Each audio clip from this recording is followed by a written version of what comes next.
Assalamualaikum warahmatullahi wabarakatuh. Selamat pagi anak-anak. Bertemu lagi bersama Ibu Hasna. Hari ini Ibu akan mengajak kalian semua untuk belajar mengenal nama Allah dan kitab-kitabnya, yaitu pembelajaran kedua. Namun sebelumnya kita baca basmalah dulu ya bersama-sama. Bismillahirrahmanirrahim. Anak-anak, bagaimana sih cara kita mengenal Allah? Yaitu melalui Asmaul Husna. Asmaul Husna artinya nama-nama Allah yang indah.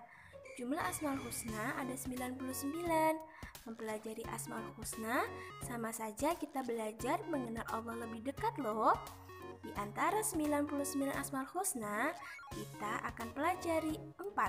Di antaranya Al-Mumit yang artinya maha mematikan, Al-Hayyu artinya yang maha hidup, Al-Qayyum artinya yang maha berdiri atau mandiri, dan Al-Ahad artinya yang maha esa. Nah, anak-anak, sekarang Ibu akan menjelaskan satu persatu ya. Yang pertama ada Al-Mumit yang artinya maha mematikan.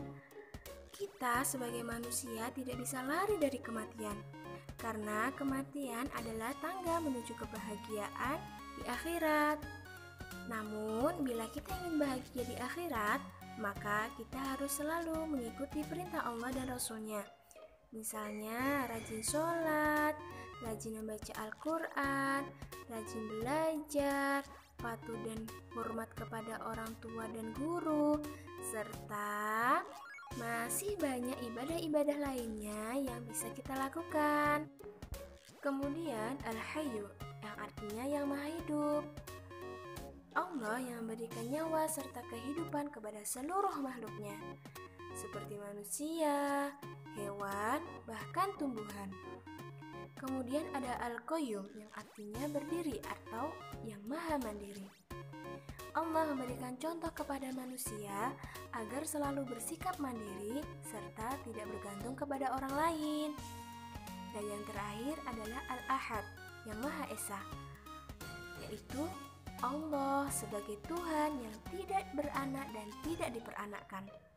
Kita harus mengimani adanya Allah karena merupakan rukun iman yang pertama. Kemudian kita akan belajar mengenal kitab-kitab Allah.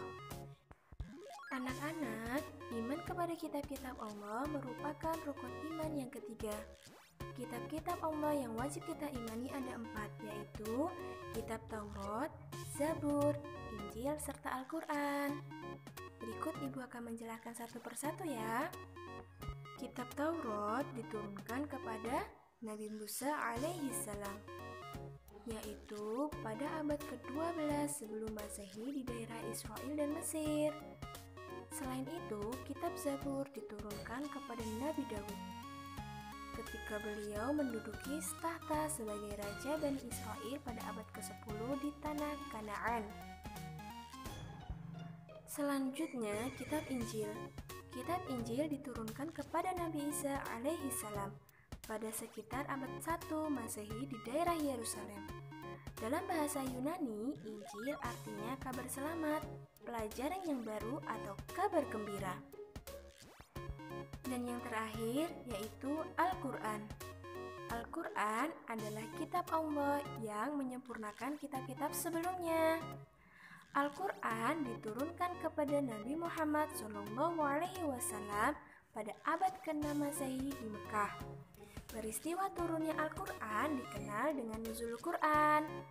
Saat itu terjadi ketika Nabi Muhammad SAW menyendiri di Gua Hiro. Turunnya Al-Quran merupakan tanda awal Nabi Muhammad SAW diangkat sebagai Rasulullah atau utusan Allah. Nah anak-anak, Al-Quran terdiri dari 114 surat terbagi dalam 30 juz dan 6.236 ayat. Al-Quran diwahyukan selama 22 tahun, 2 bulan, dan 22 hari. Al-Quran menyempurnakan seluruh hukum-hukum Allah yang terdapat dalam kitab-kitab yang diturunkan sebelumnya. Al-Quran diturunkan untuk seluruh umat manusia sebagai rahmat bagi semesta alam atau dapat disebut dengan rahmatan lil alamin. Nah, kemudian yang terakhir Ibu akan menjelaskan pokok-pokok isi kandungan Al-Quran. Yang pertama, di dalam Al-Quran menjelaskan tentang keimanan kepada Allah. Maksudnya, menjelaskan bagaimana cara kita ibadah kepada Allah. Kemudian yang kedua, di dalam Al-Quran memuat berbagai ilmu pengetahuan. Yang ketiga, di dalam Al-Quran mengajarkan akhlak untuk membentuk budi pekerti yang mulia. Dan yang terakhir, di dalam Al-Quran tentu saja menjelaskan tentang hukum, peraturan, atau muamalah bagi kehidupan manusia. Jadi anak-anak, kita sebagai umat muslim harus sering-sering membaca Al-Quran dan menjalankan seluruh ibadah-ibadah yang telah diperintahkan Allah. Namun jangan lupa untuk menjauhi segala larangannya. Baik, itu saja ya anak-anak materi hari ini. Semoga bermanfaat, tetap semangat dan jaga kesehatan ya. Wassalamualaikum warahmatullahi wabarakatuh.